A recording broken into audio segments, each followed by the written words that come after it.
नमस्कार दोस्तों, आइए एक बार फिर से डिटेल से डिस्कस करते हैं बॉटनी बाला में हिमाचल प्रदेश टैट के लिए बायोलॉजी के कुछ इम्पॉर्टेंट प्रीवियस ईयर क्वेश्चंस जो बहुत ज़्यादा इम्पॉर्टेंट है। और क्योंकि हम इनको डिटेल में डिस्कस कर रहे हैं तो ये क्वेश्चंस आपको सिर्फ टैट में ही नहीं, इवन टीजीटी के एग्ज़ाम में और हर उस एग्ज़ाम में आएंगे। इम्पॉर्टेंट है हर उस एग्ज़ाम के लिए जहाँ पर biology is a part of syllabus.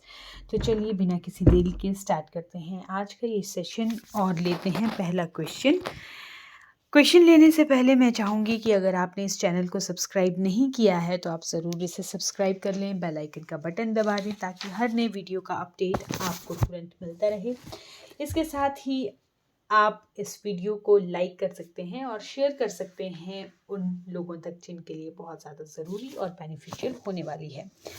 क्योंकि किसी भी तरह का टीचिंग अगर आपने आने वाले वक्त में करना है तो उसमें आप जानते हैं कि टैट का क्वालिफाई होना बहुत ज़्यादा इम्पॉर्टेंट है। और वैसे भी आप बीएड कर रहे हैं तो टैट तो क्वालिफाई होना ही चाहिए, तभी पता लगेगा कि वो बीएड जो आपने की है वो बहुत अच्छे से की है।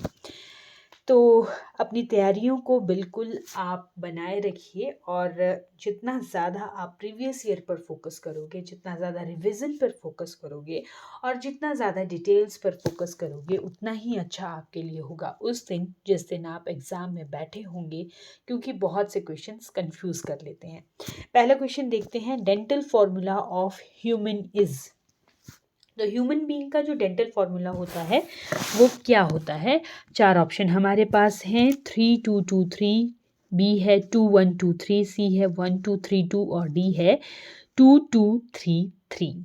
तो इसका जो करेक्ट आंसर है वो है 2123 एंड 2123। ये जो है डेंटल फॉर्मूला है, यानी ह्यूमंस के बीच में दांत जो हैं वो कितने होते हैं उसकी बात ये कर रहा है। और करेक्ट ऑप्शन आपको बता दिया, ऑप्शन नंबर बी इसका करेक्ट आंसर है 2123।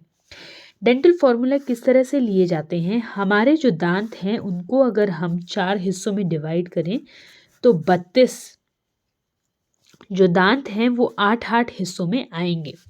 तो यहाँ पर एक हिस्से की बात की जाती है 2123, 2123 और इसी तरह से इस तरफ को यहाँ पर और यहाँ पर, ये सारे दांतों की बात यहाँ पर की जा रही है। 2123 का मतलब है 2 हमारे पास इंसीजर हैं, एक साइड की बात हो रही है, एक यहाँ पर हमारे पास कैनाइन है, 2 प्री मोलर हैं और 3 क्या हैं? मोलर हैं। ये एक साइड की बात है। 8 दांत ये हो गए और 8 चौके कितना हुआ? 32। तो 32 दांत ह्यूमंस में हैं और 2123 डेंटल फॉर्मूला जो है वो होता है। अब हम कहेंगे कि ह्यूमंस के बीच में तो 2 सेट ऑफ दांत होते हैं, एक दूध के दांत होते हैं और एक परमानेंट दांत होते हैं। यस, वही होता है। तो जो दूध के दांत हैं उनका जो डेंटल फॉर्मूला है वो है 2102 यानी इंसीजर 2 होते हैं, कैनाइन 1 होता है। छोटे बच्चों में प्री मोलर नहीं होते हैं, उनके पास सीधा मोलर आते हैं और जिनका नंबर कितना होता है? 2 होता है। तो क्वेश्चन ये भी पूछा जा सकता है कि which type of teeths are absent in child और बेबी, ठीक है, या मिल्क टीथ जो होते हैं वहाँ पर कौन से टीथ नहीं होते हैं? तो प्री मोलर टीथ जो हैं वो वहाँ पर एब्सेंट होते हैं, जबकि 2 मोलर्स जो हैं वो प्रेजेंट होते हैं। अब मैंने आपको कहा कि ह्यूमंस में 2 सेट जो हैं वो दांत के आते हैं। भगवान को डर था कि ह्यूमंस जो हैं वो वैसे ही अपने दांतों का ख्याल नहीं रखते हैं, तो 2 सेट उन्होंने दांत के दे दिए, एक दूध का दांत दिया और दूसरा परमानेंट टीथ जो है वो दे दिए। तो 2 सेट में क्योंकि हमारे दांत आते हैं तो जिस भी एनिमल के 2 सेट में दांत आते होंगे उनको क्या कहेंगे? डाइफियोडोंट टीथ कहेंगे। डाइफियोडोंट टीथ उनको जो है कहा जाएगा। ओके, तो ये तो डाइफियोडोंट की बात कही मैंने। एक है हिटेरोडोंट का मतलब क्या होता है? अलग अलग टाइप्स के टीथ होना, अलग अलग शेप और साइज के टीथ होना। हमारे पास कितने हैं? 4 टाइप के हैं, इंसीजर, कैनाइन, प्रीमोलर और मोलर। तो ये क्या है? 4 टाइप के टीथ हुए यहाँ पे। तो ये क्या है? हिटेरोडोंट। एक तीसरा वर्ड यहाँ पर आएगा थीकोडोंट। थीकोडोंट, थीकोडोंट का मतलब थीका में प्रेजेंट होना। एक सॉकेट लाइक स्ट्रक्चर है हमारे दांत के नीचे, जो हमारी बोन है, जॉ बोन है, जो हमारा जबड़ा है, वहाँ पर सॉकेट लाइक स्ट्रक्चर है जहाँ पर ये दांत जो हैं वो धंसे हुए हैं, तो इसलिए इनको क्या कहते हैं, थीकोडोंट कहते हैं। तो दांतों के लिए, स्पेशली जो ह्यूमन के दांत हैं उनके लिए 3 टर्म्स हमेशा आपने याद रखनी है। First is heterodont, second is thecodont, और तीसरी मैंने बताया डाइफियोडोंट। डाइफियोडोंट, डाइफियोडोंट का मतलब क्या है, 2 सेट में आना, मिल्क टीथ और परमानेंट टीथ। मिल्क टीथ का डेंटल फॉर्मूला है 2102, और जो परमानेंट टीथ हैं उनका जो फॉर्मूला है वो है 2123। I hope this question is clear to you. Next question देखते हैं। Colour blindness is due to defect in. अब कलर ब्लाइंडनेस जो है वो आंखों की एक बीमारी है जो हमें मेल्स में ज़्यादा देखने को मिलती है और फीमेल्स में कम देखने को मिलती है। ये बीमारी किस चीज़ के डिफेक्ट्स की वजह से होता है? Option A cones, B rods, C rods and cones and D rhodopsin. तो कलर ब्लाइंडनेस जो है वो होती है कोन्स में डिफेक्ट की वजह से। डन। इस क्वेश्चन का आंसर क्या है? Colour blindness is due to defect in cones. तो कोन्स में क्या है? अच्छा, पहले रॉड्स और कोन्स को समझ लेते हैं। हमारी आंखों में जो रेटिना है जिसके ऊपर इमेज बनती है या लाइट जिसके ऊपर पड़ती है, अगर इस तरह से हमारे लिए आई है, ठीक है, तो ये एक लेंस है और इस लेंस के थ्रू लाइट पास होती है और रेटिना के ऊपर लाइट पड़ती है और वहाँ से ऑप्टिक नर्व्स के थ्रू जो सिग्नल्स हैं वो ब्रेन तक सेंड किए जाते हैं और हम परसीव करते हैं कि हम देख पाते हैं। ठीक है, ये रेटिना के ऊपर जो स्पेशलाइज्ड न्यूरॉन्स हैं जिनका काम क्या है, लाइट को परसीव करना, और इसलिए हम इनको क्या कहेंगे? फोटो रिसेप्टर कहेंगे, क्योंकि ये लाइट को रिसीव करते हैं, फोटो रिसेप्टर हुए। स्पेशल टाइप ऑफ न्यूरॉन्स हैं जिनको फोटो रिसेप्टर कहा जाता है और ये कहाँ पर प्रेजेंट होते हैं? रेटिना के ऊपर प्रेजेंट होते हैं। 2 टाइप के होते हैं, एक होता है रॉड और एक होता है कोन सेल्स। ठीक है, एक होता है रॉड सेल और एक होते हैं कोन सेल। 2 टाइप के सेल्स होते हैं, स्पेशलाइज्ड न्यूरॉन है ये। ठीक है, अब ये जो रॉड और कोन की हम बात कर रहे हैं, ये रॉड से आपने याद रखना है रात, रात। ठीक है, रात से क्या आएगा? रात को आप चीज़ों को देखने की कोशिश करोगे तो maximum time that will appear black और वाइट। ठीक है, तो ये जो रॉड सेल्स हैं, रॉड सेल जो हैं ये रात को काम आते हैं, लो विजन, लो लाइट में काम आते हैं, और ब्लैक एंड वाइट विजन या ट्विलाइट विजन जो है वो हमारे को प्रोवाइड करवाते हैं वहाँ पर। ठीक है, और धुंधली जहाँ पर कोई चीज़ हमने देखनी है तो वो किसका काम है? इस रॉड्स का काम है। और कोन से आपने याद रखना है कलर। और कलरफुल कब हमें नज़र आता है? जब बहुत अच्छी लाइट होती है। ठीक है, लाइट जब बहुत अच्छी होगी तो हम ग्रीन को ग्रीन देख सकते हैं, रेड को रेड देख सकते हैं, ब्लू को ब्लू देख सकते हैं। तो ये काम किसका है? कलर। ठीक है, कोन्स सेल का काम है कलर विजन प्रोवाइड करवाना। इसके अलावा जो हमारा रेटिना है, रेटिना का एक पोर्शन आता है जिसको हम बोलते हैं फोविया। इस फोविया में ये कोन सेल्स बहुत ज़्यादा डेंस होते हैं और रॉड सेल इस फोविया में क्या होते हैं? एब्सेंट होते हैं। क्वेश्चन पूछ लिया जाता है रॉड सेल कहाँ पे एब्सेंट होते हैं, तो पता होना चाहिए वो फोविया नामक के जो जगह है रेटिना पर वहाँ पर एब्सेंट होते हैं और कोन्स वहाँ पर बहुत ज़्यादा प्रेजेंट होते हैं। यहाँ पर फोविया में कोन्स जो हैं वो डेंसली प्रेजेंट होंगे, रॉड्स बिल्कुल नहीं होंगी, और रॉड्स जो हैं वो इसके पेरिफेरल में फिर अपीयर होना शुरू होती हैं और बिल्कुल जो पेरिफेरी वाला पोजीशन है वहाँ पर रॉड सबसे ज़्यादा प्रेजेंट होती हैं। ओके, तो कलर विजन के लिए कोन्स हैं और रात का विजन यानी ब्लैक एंड वाइट विजन के लिए रॉड्स हैं। एक रोडोप्सिन यहाँ पर ऑप्शन दिया गया है। Rhodopsin is related to rods. Rod cell के अंदर जो पिगमेंट है which is responsible for the photo reception जो पिगमेंट प्रेजेंट है ये है रोडोप्सिन, रॉड्स में प्रेजेंट होता है रोडोप्सिन, और कोन्स में प्रेजेंट होता है आयोडोप्सिन, आयोडोप्सिन। ठीक है, कोन्स में प्रेजेंट होता है आयोडोप्सिन और रॉड्स में प्रेजेंट होता है रोडोप्सिन। ठीक है, चलिए थोड़ा और डिटेल अगर इसकी कर लें तो रोडोप्सिन जो है वो दो तरह के कंपाउंड से मिलकर बना है, वन इज ऑप्सिन और दूसरा सिस रेटिनल।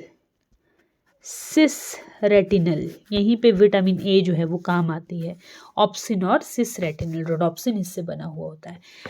नेक्स्ट क्वेश्चन देखते हैं, black rot of crucifers is caused by. जब ये क्वेश्चन पूछा गया था ना तो मैं इस क्वेश्चन को गलत करके आई थी जब मैंने ये एग्जाम दिया था। क्रूसीफर्स ही पढ़ा और उसके आगे पीछे कुछ नहीं पढ़ा, सिर्फ क्रूसीफर्स पढ़ा, तो क्रूसीफर्स से एकदम से याद आया अल्ब्यूगो कैंडिडा, जबकि ऐसा नहीं था, it's a black rot of crucifer. तो ब्लैक रॉट ऑफ क्रूसीफर जो है ये एक बैक्टीरियल डिजीज है। ओके, गलत मत करना कभी भी, और क्वेश्चन बिल्कुल अच्छे से पढ़ना है, इस तरह से हम गलतियां बहुत बार कर देते हैं। तो ब्लैक रॉट ऑफ क्रूसीफर्स एक बैक्टीरियल डिजीज है और ये होती है ज़ेंथोमोनास कंपास्टरिस से, ज़ेंथोमोनास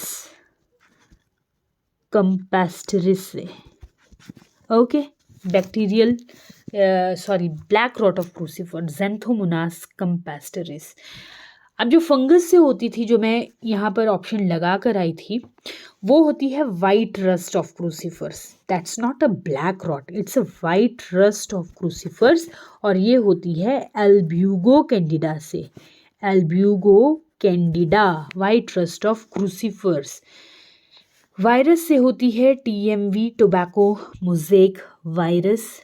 इसके अलावा कुछ और डिजीज़ेज हैं जो बहुत बार एग्जाम में पूछी जाती हैं, हमें आनी चाहिए, जैसे late blight of potato. Late blight of potato ये होती है Phytophthora, Phytophthora, Phytophthora infestans. Okay, late blight of potato. इसी की तरह एक अर्ली ब्लाइट ऑफ पोटैटो होती है, early blight of potato. Early blight of potato होता है Alternaria solani, Alternaria solani, early blight of potato. और कुछ इंपॉर्टेंट अगर बोलूँ तो ये ब्लैक रॉट बोला है, एक होता है red rot of sugarcane. ठीक है, red rot of sugarcane, गन्ना अगर आपने खाया हो तो उसमें लाल लाल धारियाँ पड़ जाती है जैसे, ठीक है, ऐसे इस तरह से रेड रेड स्ट्रीक्स जो हैं वो शुगर केन में होते हैं, दैट इज रेड रॉट। और ये होती है कोलेटोट्राइकम फाल्केटम, कोलेटोट्राइकम या चम फाल्केटम। इसके अलावा क्योंकि ये ब्लैक रॉट है तो इसी तरह से black stem rust of wheat होता है, black stem rust of wheat, Puccinia graminis, tritici, ये सारी लिख के रखें आप, पक्सीनिया ग्रामिनिस, ट्रिटिकाई। एक स्मट होता है, स्मट डिजीज़ जो है वो यूस्टिलागो कॉज करता है, स्मट डिजीज़ यूस्टिलागो से होती है। ओके, एक क्योंकि यहाँ पे बैक्टीरिया की बात यहाँ पर कर रहे हैं तो ज़ेंथोमोनास कंपेस्टरिस तो हमने कर दिया, एक ज़ेंथोमोनास ओराइज़ा होता है, ज़ेंथोमोनास ओराइज़ा, और ये करता है लीफ ब्लाइट, लीफ ब्लाइट। ठीक है, तो ये कुछ एक डिजीज़ेज़ हैं जो आपको बिल्कुल टिप्स पे याद होनी चाहिए किस किस से की वजह से होता है। और कई बार ऐसा होता है कि हमें टिप्स पर चीज़ें याद होती हैं लेकिन हम आधा अधूरा पढ़ते हैं, अच्छी तरह से पढ़ते नहीं हैं क्वेश्चन को, और फिर हम उसको गलत करके आ जाते हैं, तो ऐसा आपने नहीं करना है। Next question, cyanobacteria are classified under. तो साइनोबैक्टीरिया जो है हम वैसे एल्गी में पढ़ते हैं, इसको हम ब्लू ग्रीन एल्गी भी बोलते हैं। ठीक है, ब्लू ग्रीन एल्गी। तो इस वजह से बहुत सारे लोगों को कन्फ्यूजन रहता है कि ये तो एल्गी का पार्ट है, और देखो जो एग्जामिनर है जिसने क्वेश्चन पेपर सेट किया है उसने एल्गी बड़े खूबसूरती के साथ पहले ही ऑप्शन में यहाँ पर डाल दिया है कि अगर ढंग से किसी ने ना पढ़ा हो तो उसको एल्गी ही याद रहे, लेकिन ऐसा नहीं है। साइनोबैक्टीरिया बैक्टीरिया ही है एक्चुअल में, और बैक्टीरिया जो हैं वो आते हैं किंगडम मोनेरा में। तो kingdom Monera is the right option for cyanobacteria. तो साइनोबैक्टीरिया को जब भी क्लासिफाई किया जाता है तो उनको मोनेरा में क्लासिफाई किया जाता है। हम नॉस्टॉक पढ़ेंगे, पढ़ते उसको बेशक हम एल्गी वाले पोर्शन में हैं क्योंकि हम उनको ब्लू ग्रीन एल्गी बोल देते हैं, but otherwise that comes under Monera, kingdom Monera. Okay, तो यहाँ से हम क्लासिफिकेशन कर लेते हैं। विटेकर ने 1960s में क्लासिफिकेशन दी और उसने 5 किंगडम सिस्टम ऑफ क्लासिफिकेशन दिया। 5 किंगडम क्लासिफिकेशन में क्या कहा उसने कि पहला क्या होगा, मोनेरा होगा, दूसरा होगा प्रोटिस्टा, तीसरा होगा फंजाई, चौथा होगा प्लांटी और पांचवा होगा एनिमेलिया। मोनेरा में कौन आएंगे, प्रोकैरियोटिक एनिमल, जिनमें एक हम क्या कहते हैं उनको, सेल मेम्ब्रेन जो है वो तो प्रेजेंट है, लेकिन मेम्ब्रेनस जो ऑर्गेनेलीज हैं वो एब्सेंट होंगे। जैसे न्यूक्लियस नहीं होगा, एंडोप्लाज्मिक रेटिकुलम नहीं होगा, गोल्जी बॉडीज नहीं होंगी, क्लोरोप्लास्ट नहीं होगा, ठीक है। तो वो क्या है, मोनेरा किंगडम। और यूनिसेल्युलर ऑर्गेनिजम्स जो हैं वो इस मोनेरा में प्रेजेंट होते हैं। दूसरा प्रोटिस्टा की अगर हम बात करें तो इसमें भी यूनिसेल्युलर ही प्रेजेंट होते हैं ऑर्गेनिज्म जो भी होंगे प्रोटिस्टा में, लेकिन कैसे होंगे, ये होंगे यूकैरियोटिक, जिनमें ट्रू न्यूक्लियस जो है वो प्रेजेंट होगा, लेकिन यूनिसेल्युलर होंगे, वो प्रोटिस्टा में आ जाते हैं। तीसरा है फंजाई। अब फंजाई में ऐसे ऑर्गेनिज्म हैं जिनका जो न्यूट्रिशन है वो हेटेरोट्रॉफिक है, ठीक है, या तो सैप्रोट्रॉफिक है या तो पैरासिटिक है।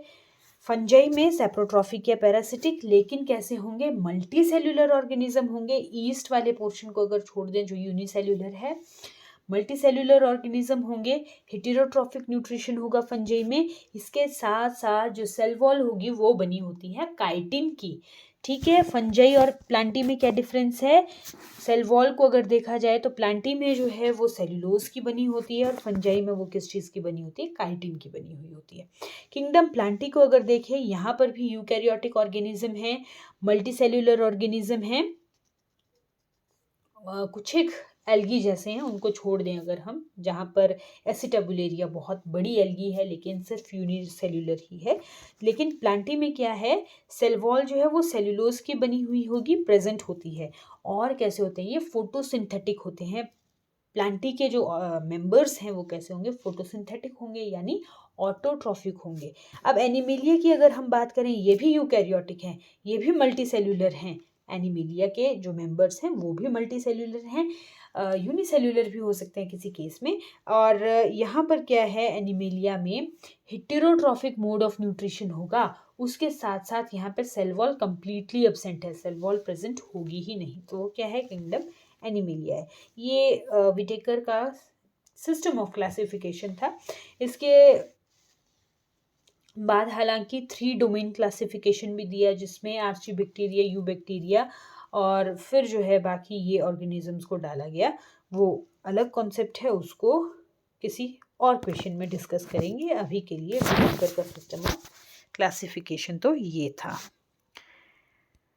नेक्स्ट क्वेश्चन देखते हैं। In India tropical rain forest occur in. तो ट्रॉपिकल रेन फॉरेस्ट की अगर हम बात करें तो इंडिया में ट्रॉपिक्स वाला जो सिनेरियो आएगा वो आएगा हमारा अंडमान एंड निकोबार में, which is the correct answer of this question, tropical rain forest, ठीक है। अब अगर यहाँ पर हम फॉरेस्ट की बात करें कि इंडिया में कितने तरह के फॉरेस्ट है, तो मेजर जो हैं वो 5 तरह के फॉरेस्ट हमें देखने को मिलते हैं।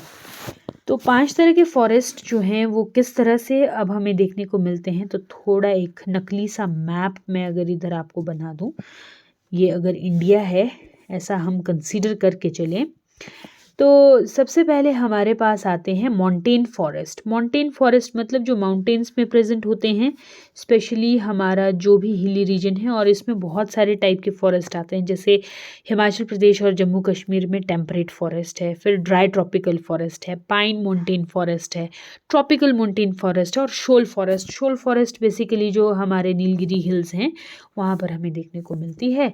और हिमाचल प्रदेश और जम्मू कश्मीर जो यहाँ पर बताया गया है, यहाँ पे टेम्परेट टाइप के फॉरेस्ट जो हैं वो देखने को मिलते हैं।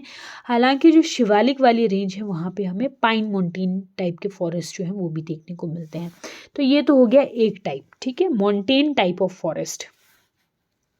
दूसरे टाइप की अगर मैं बात करूं तो दूसरा टाइप जो आता है वो हमारा जो असम वाला रीजन है, नीचे त्रिपुरा मेघालय वाला रीजन है, और कुछ एक उड़ीसा का जो रीजन है, या ईस्टर्न घाट्स जो हैं, और उसके साथ साथ अंडमान निकोबार वाला जो रीजन है वो भी। तो यहाँ पे ट्रॉपिकल एवरग्रीन फॉरेस्ट या रेन फॉरेस्ट जो हैं वो हमें देखने को मिलते हैं। ट्रॉपिकल एवरग्रीन फॉरेस्ट जिनको रेन फॉरेस्ट भी कहा जाता है। इसके अलावा हमें देखने को मिलते हैं ट्रॉपिकल थॉर्न फॉरेस्ट, जिसमें झाड़ियाँ जो हैं वो ज़्यादातर हमें देखने को मिलती हैं। तो ये वाला जो रीजन है, जैसे राजस्थान वाला जो रीजन है, या यहाँ सेंटर में कुछ एक जो रीजन है, यहाँ पर ट्रॉपिकल थॉर्न फॉरेस्ट जो हैं वो हमें देखने को मिलते हैं। इसके अलावा हमारे पास आते हैं tropical deciduous forest. Tropical deciduous forest जो यहाँ पे उत्तर प्रदेश, बिहार, ये वाला जो रीजन है, छत्तीसगढ़ वाला रीजन है, यहाँ पर हमें ट्रॉपिकल डेसिडुअस फॉरेस्ट जो हैं वो देखने को मिलते हैं। जैसे अगर यहाँ पे मैं बात करूँ तो ये सारा जो रीजन है यहाँ पर हमें ट्रॉपिकल डेसिडुअस फॉरेस्ट देखने को मिलते हैं। और लास्ट में बचे मैंग्रोव फॉरेस्ट। मैंग्रोव फॉरेस्ट जैसे सुंदरवन का जो डेल्टा है, या उड़ीसा के आसपास कहीं पे हमें जो है, जहाँ पे लेगून्स या मैंग्रोव्स प्रेजेंट होंगे, वहाँ पर हमें देखने को मिलते हैं। मेजर जो है वो सुंदरवन का डेल्टा है, वहाँ पर हमें मैंग्रोव फॉरेस्ट जो है देखने को मिलते हैं। तो ट्रॉपिकल रेन फॉरेस्ट क्वेश्चन था, और इसका करेक्ट आंसर है अंडमान्स। नेक्स्ट क्वेश्चन देखते हैं। Starch is a polymer of, बहुत ज़्यादा बार पूछा गया क्वेश्चन है। स्टार्च किस चीज़ का पॉलीमर होता है? हम सभी जानते हैं कि starch is a polymer of glucose. Starch होता है क्या है? Starch is the basic storage material in plants, और एनिमल्स में क्या होता है? ग्लाइकोजन होता है। तो ये जो ग्लूकोज है, स्टार्च की अगर हम बात करें तो स्टार्च जो है ये ग्लूकोज का पॉलीमर है। बहुत सारे ग्लूकोज जो हैं वो एक के बाद एक आपस में जुड़ते जाते हैं और वो स्टार्च की फॉर्मेशन करते हैं। स्टार्च के बारे में ही अगर हम थोड़ा सा और देखें तो स्टार्च जो बना होता है वो दो पॉलीसेकेराइड से मिलकर बना होता है, ग्लूकोज का ही बना होता है। वन इज अमाइलोज और दूसरा है अमाइलोपेक्टिन। अमाइलोपेक्टिन, अमाइलोज तो बहुत कम होगा, 10 to 20% जो है वो अमाइलोज होता है। बाकी जो बच गया 90 से 80% वो क्या होगा? अमाइलोपेक्टिन होता है। ये अमाइलोज जो है ये लीनियर होता है, और अमाइलोपेक्टिन जो है वो हाईली ब्रांच्ड एक स्ट्रक्चर हमें देखने को मिलता है। तो ये दो चीज़ें, ये दो पॉलीसेकेराइड्स जो हैं ये स्टार्च के पॉलीमर में प्रेजेंट होते हैं, अमाइलोज एंड अमाइलोपेक्टिन। एक सेल्यूलोज भी होता है ना। स्टार्च को हम पका लें तो हम इसको पचा सकते हैं, सेल्यूलोज को हम नहीं पचा पाते। सेल्यूलोज को जो रूमिनेंट्स होते हैं, जो घास खाने वाले जानवर हैं, वो सेल्यूलोज को बहुत अच्छे से पचा पाते हैं। तो सेल्यूलोज की अगर हम बात करें तो ये भी स्टार्च का ही पॉलीमर है। स्टार्च का नहीं, ग्लूकोज का पॉलीमर है। डिफरेंस दोनों में क्या है?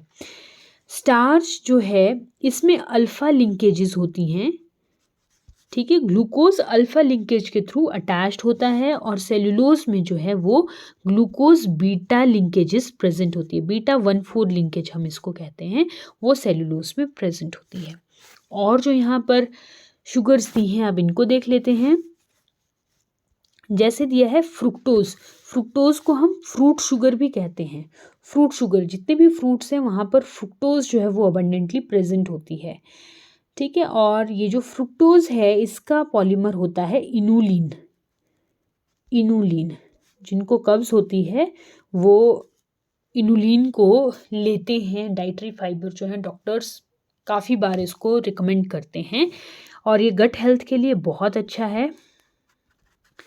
ठीक है। इनुलिन, इंसुलिन नहीं है, ये इनुलिन है विच इज़ अ फ्रुक्टोज का पॉलीमर इनुलिन। और जो इंसुलिन है that is a peptide hormone. ठीक है, प्रोटीनेशियस हार्मोन है इंसुलिन, और वो ग्लूकोज के मेटाबॉलिज्म में हेल्प करता है। और ये क्या है, इनुलिन है। दोनों में कंफ्यूज नहीं होना है, और कहीं पे ऑप्शन आ जाए तो भी बिल्कुल कंफ्यूज नहीं होना है। फ्रुक्टोज का पॉलीमर इनुलिन। सुक्रोज जो है इसको हम टेबल शुगर भी कहते हैं। सुक्रोज जो दानेदार चीनी हमारे घरों में आती है दैट इज सुक्रोज, और केन शुगर भी इसको कहा जाता है। And it is the polymer of glucose and fructose. Glucose plus fructose is sucrose. और माल्टोज क्या है, माल्ट शुगर है, माल्ट में प्रेजेंट होती है, और इसमें ग्लूकोज प्लस ग्लूकोज, ये क्या है, माल्टोज। इंपॉर्टेंट क्वेश्चन है, नोट डाउन कर लो, सुक्रोज, माल्टोज। एक और आती है lactose. Lactose is glucose plus galactose. ठीक है, लैक्टोज क्या है, ग्लूकोज प्लस गैलेक्टोज। डाइसेकेराइड्स हैं सुक्रोज, माल्टोज और लैक्टोज। डाइसेकेराइड मतलब दो मोनोमर्स जो हैं किसी भी कार्ब के वो यहाँ पर प्रेजेंट होंगे। ठीक है, तो सुक्रोज क्या है, ग्लूकोज प्लस फ्रुक्टोज। माल्टोज क्या है, ग्लूकोज प्लस ग्लूकोज। और लैक्टोज क्या है, glucose plus galactose. Okay, next question देखते हैं। A cell plate is laid during. तो सेल प्लेट कब बनती है, जब प्लांट सेल का डिवीजन होता है तभी सेल प्लेट बनेगी। ठीक है, ये एक प्लांट सेल है, इसने डिवाइड करना है, और डिवाइड होके इसमें क्या है, सेल वॉल भी तो डेवलप होनी है। तो सेल वॉल जो है वो डेवलप कब होगी, सबसे पहले अगर हम देखें तो यहाँ पर ऑप्शन दिया है साइटोकाइनेसिस। सेल का डिवीजन, जब सेल डिवाइड करेगा तभी तो सेल प्लेट बनेगी। कैरियोकाइनेसिस, कैरियो मतलब न्यूक्लियस, काइनेसिस का मतलब टूटना, न्यूक्लियस जब टूटेगा तो सेल प्लेट तो नहीं बनेगी उस टाइम। और इंटरफेस का मतलब होता है दो डिवीजन के बीच का जो टाइम गैप होता है उसको इंटरफेस कहा जाता है। थोड़ा सा समझ लेते हैं इसको। ये सेल है, इसने डिवाइड करना है और इसने बनाने हैं दो सेल। इसने फिर डिवाइड करना है, इन्होंने फर्दर आगे दो सेल भी बनाने हैं। मेरिस्टेमेटिक सेल है, सपोज कर लीजिए ये। अब यहाँ पर क्या है, ये सेल यहाँ माइटोसिस या मियोसिस जो भी हो रही है मान लीजिए, इसके बीच में जो टाइम पीरियड है जब इसने अभी डिवाइड करना शुरू नहीं किया है, इसको हम क्या कहेंगे, interface. The space between two divisions is interface. और उसके बाद आ जाते हैं डिवीजन वाला फेज। दो तरह की डिवीजन होती है, एक इक्वेशनल डिवीजन होती है जिसको माइटोसिस बोलते हैं, एक रिडक्शनल डिवीजन होती है जिसको मियोसिस बोलते हैं। माइटोसिस से सेम क्रोमोसोम नंबर रहता है, सोमैटिक सेल्स में डिवीजन होती है। और मियोसिस कब होती है, जब रिप्रोडक्शन का टाइम होता है तब। और बहुत सारी अलग अलग टाइप की मियोसिस भी होती है। गैमेटिक मियोसिस होती है, जाइगोटिक मियोसिस होती है, स्पोरिक मियोसिस होती है। ठीक है, तो ये अलग अलग तरह की होती है। बस इतना याद रखिए कि माइटोसिस में सेम रहता है क्रोमोसोम का नंबर, और मियोसिस में रिड्यूस हो जाता है टू हाफ। तो माइटोसिस और मियोसिस जो भी सेल डिवीजन हो रही है वो कैसी होती है, सबसे पहले इस सेल का जो न्यूक्लियस है ये डिवाइड करता है, और न्यूक्लियस दो न्यूक्लियाई में डिवाइड कर जाता है, जिसको हम क्या कहते हैं, कैरियोकाइनेसिस कहते हैं। PMAT, prophase, metaphase, anaphase, telophase, karyokinesis इसको कहते हैं। उसके बाद जाके जो सेल है वो डिवाइड करना शुरू करता है। तो अगर तो ये एनिमल सेल है तो यहाँ पे तो इस तरह से फरो बनेगी, अंदर की तरफ को ये टूटेगा और अल्टीमेटली यहाँ से ये टूट के अलग हो जाएगा। लेकिन अगर ये प्लांट सेल है तो प्लांट सेल में क्या होगा, सेल वॉल बाहर तो ऑलरेडी है और अंदर क्या है, इस साइटोकाइनेसिस के दौरान एक सेल प्लेट की फॉर्मेशन होती है जो अंदर से बाहर की तरफ बढ़ती है। एनिमल सेल में बाहर से अंदर की तरफ जा रहा है और प्लांट सेल में अंदर से बाहर की तरफ को ये सेल प्लेट जो है ये बढ़ना शुरू करती है और अल्टीमेटली जो बाहर वाली सेल प्लेट है उससे मिल जाती है और दो सेल्स का डिवीजन इस तरह से होता है। तो ये क्या है, सेल प्लेट फॉर्मेशन कहाँ पर होती है, साइटोकाइनेसिस में होती है। नेक्स्ट क्वेश्चन देखते हैं, which is last for today but not the end of the series. हम आगे आने वाली सीरीज में और भी क्वेश्चंस को डिस्कस करेंगे। Which of the following condition is called monosomic. Option देखते हैं, 2n+1, 2n+2, n+1, 2n-1, monosomic condition. तो मोनोसोमिक कंडीशन जो है वो है 2n-1। दो सेट हैं क्रोमोसोम्स के जिसमें एक क्रोमोसोम मिसिंग है। अभी इस चीज को समझते हैं, मोनोसोमिक का मतलब क्या है। अच्छा, यहाँ पे 2n+1 हो जाए तो इसको हम ट्राइसोमी कहते हैं, ट्राइसोमी कहते हैं, ठीक है, और ये मोनोसोमी है। अब समझते हैं इन चीजों को कि ये है क्या। ह्यूमन बीइंग में डिप्लॉयड सेट ऑफ क्रोमोसोम होते हैं, हम सभी को पता है 2n नंबर ऑफ क्रोमोसोम होते हैं, यानी डिप्लॉयड सेट ऑफ क्रोमोसोम। एक ही तरह के जो होमोलोगस क्रोमोसोम हैं उसके दो सेट हमारे पास प्रेजेंट होते हैं, ठीक है। जो हम कहते हैं कि पैटर्नल और मैटरनल क्रोमोसोम, तो एक सेट जो है वो पापा से मिलता है, एक सेट ममा से मिलता है, that is paternal and maternal chromosome. कुछ इस तरह से हम इसको पढ़ते हैं, ठीक है। अदरवाइज हैप्लॉइड जो नंबर है वो ह्यूमन बीइंग में वो कितना है, 23। डिप्लॉयड कितना है, 46। ओके, तो ये क्या है, दो सेट हैं हमारे पास। एक सेट में 23 क्रोमोसोम है, उसके डबल क्रोमोसोम हमारे पास प्रेजेंट है, तो वो क्या हुआ, 46 क्रोमोसोम है। अब सोचो कि ये 46 की जगह हमारे पास 69 क्रोमोसोम्स हो जाए, तो ये क्या हुआ, पूरा का पूरा जो सेट है वो एक और बार रिपीट हो गया, मतलब तभी 69 हुए। तो यहाँ पे क्या हो जाएगी, ये कंडीशन डिप्लॉयड की जगह क्या हो जाएगा, ट्रिप्लॉयड हो जाएगा, ठीक है। तो ये क्या है, पोलाइडी इंक्रीज हो रही है, इसको हम बोलते हैं यूपोलाइडी। चीजों को समझिए, यूपोलाइडी या पॉलीपोलाइडी, ठीक है। इसका क्या मतलब है, पूरे का पूरा सेट जो है उसका नंबर या तो इंक्रीज हो जाएगा या तो डिक्रीज हो जाएगा। जैसे पॉलीपोलाइडी में हम हेक्सापोलाइड व्हीट कहते हैं, हेक्सापोलाइड व्हीट 7 जो नंबर है एक सेट, ठीक है, वो कितनी बार, 6 बार रिपीट हुआ है, तो इसलिए व्हीट में 42 क्रोमोसोम्स होते हैं। हेक्सापोलाइड व्हीट 6 बार सेट का रिपीट होना, दैट इज हेक्सापोलाइड, ठीक है। 6n जो है वो नंबर होता है हेक्सापोलाइड व्हीट में। लेकिन यहाँ पर जो हम मोनोसोमी और ट्राइसोमी पढ़ रहे हैं, ये क्या चीज है, ये है एन्यूपोलाइडी। एन्यूपोलाइडी यूपोलाइडी से अलग है। एन्यूपोलाइडी का मतलब क्या है, जो एक नॉर्मल ऑर्गेनिज्म में नंबर होता है क्रोमोसोम्स का टोटल, वहाँ से सिर्फ एक क्रोमोसोम या 2 क्रोमोसोम्स का कम या ज़्यादा होना। जैसे हम यहाँ पर मोनोसोमिक कंडीशन का बात कर रहे हैं, यहाँ पर सिर्फ एक क्रोमोसोम क्या है, लेस है, कम है। यानी अगर टोटल हमारे पास 46 क्रोमोसोम हैं तो यहाँ पर कितने रह जाएंगे, 45 रह जाएंगे। कोई एक क्रोमोसोम जो है वो यहाँ पर मिसिंग आउट हो जाएगा, ठीक है। अभी जैसे इसका एग्जाम्पल मैं दूं मोनोसोमिक कंडीशन का, तो जैसे हमारे पास आता है टर्नर सिंड्रोम।